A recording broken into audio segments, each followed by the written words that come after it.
Assalamualaikum warahmatullahi wabarakatuh.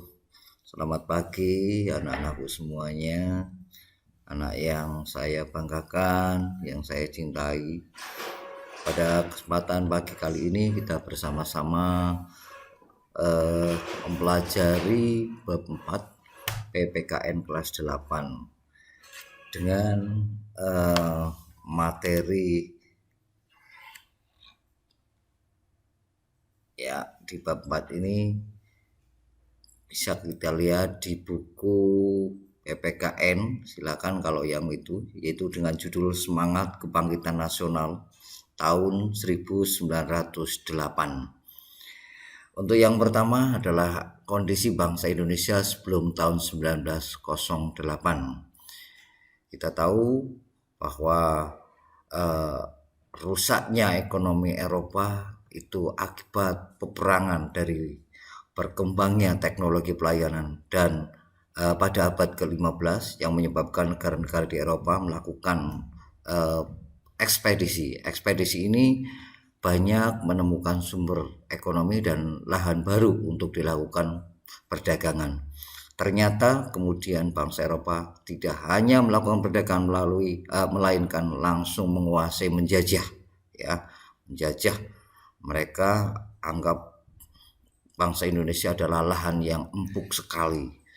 Awal dimulainya penjajahan Belanda di Indonesia dimulai sejak dirikannya VOC, Verenigd Oost-Indisch Company, tanggal 20 Maret 1602. Sejak VOC berdiri, dimulai berbagai bentuk kekerasan yang menimpa bangsa Indonesia. Di berbagai daerah, VOC melakukan tindakan yang melakukan politik divide and impera, yaitu saling mengadu domba antar kerajaan satu dan kerajaan yang lain, dan mengadu domba juga kerajaan bangsa Indonesia itu sendiri. Politik adu domba ini makin melemahkan kerajaan-kerajaan di Indonesia dan merusak sendi-sendi kehidupan masyarakat Indonesia. Bangsa Indonesia semakin menderita ketika Daendels tahun 1808 sampai dengan 1811 berkuasa, yaitu menerapkan Rodi guna pembangunan jalan sepanjang Anyer sampai Panarukan untuk kepentingan membuat rakyat Indonesia menjadi menderita.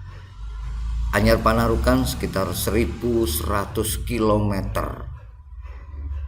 Penderitaan berlanjut karena Belanda kemudian menerapkan kultur stelsel atau tanam paksa.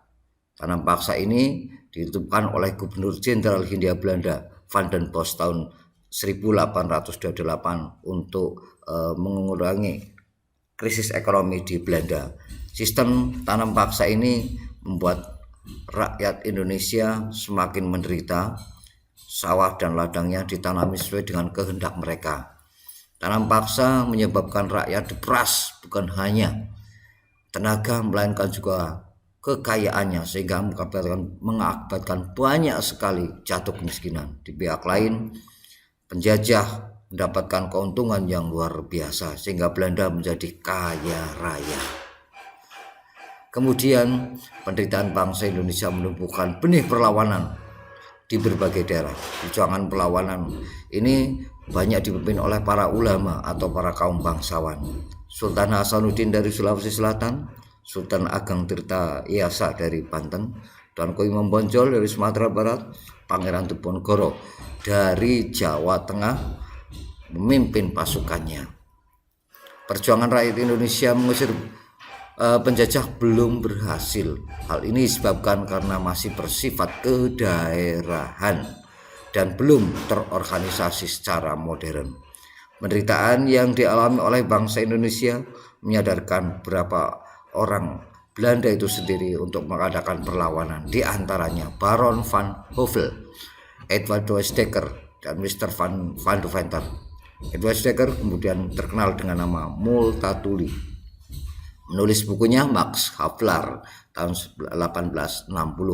Buku ini menggambarkan bagaimana penderitaan rakyat Indonesia, terutama di Banten akibat penjajahan Belanda. Van Deventer mengusulkan agar ada politik balas budi Politik balas budi ini terdiri dari 3 program, yaitu edukasi, transmigrasi, dan irigasi. Namun atas desakan berbagai pihak, akhirnya pemerintah Belanda menerapkan politik balas budi ini. Namun kebijakan Inggris, kebijakan irigasi, transmigrasi, dan edukasi, semuanya itu adalah hoax, itu omong kosong, dan ternyata hanya untuk kepentingan Belanda itu sendiri, baik pengalihan untuk perkebunan milik Belanda, transmigrasi untuk memindahkan penduduk daerah juga untuk kepentingan Belanda, begitu juga sekolah hanya untuk berjuang untuk menyediakan tenaga terampil dan murah. Inilah yang dilakukan oleh bangsa Belanda terhadap bangsa Indonesia. Kemudian di sisi lain, pembangunan sekolah melahirkan dampak positif bagi bangsa Indonesia. Muncul masyarakat Indonesia yang terdidik, mulai dari pemahaman, kesadaran, dan kondisi bangsa Indonesia yang sebenarnya. Mereka tidak punya pendidikan dan sadar akan nasib bangsanya. Selanjutnya mereka mendirikan gerakan, yaitu gerakan nasional. Demikian yang dapat saya sampaikan, mudah-mudahan yang sedikit ini bermanfaat, dan pesan saya tetap jaga kesehatan, protokol kesehatan mohon diterapkan. Terima kasih. Assalamualaikum warahmatullahi wabarakatuh.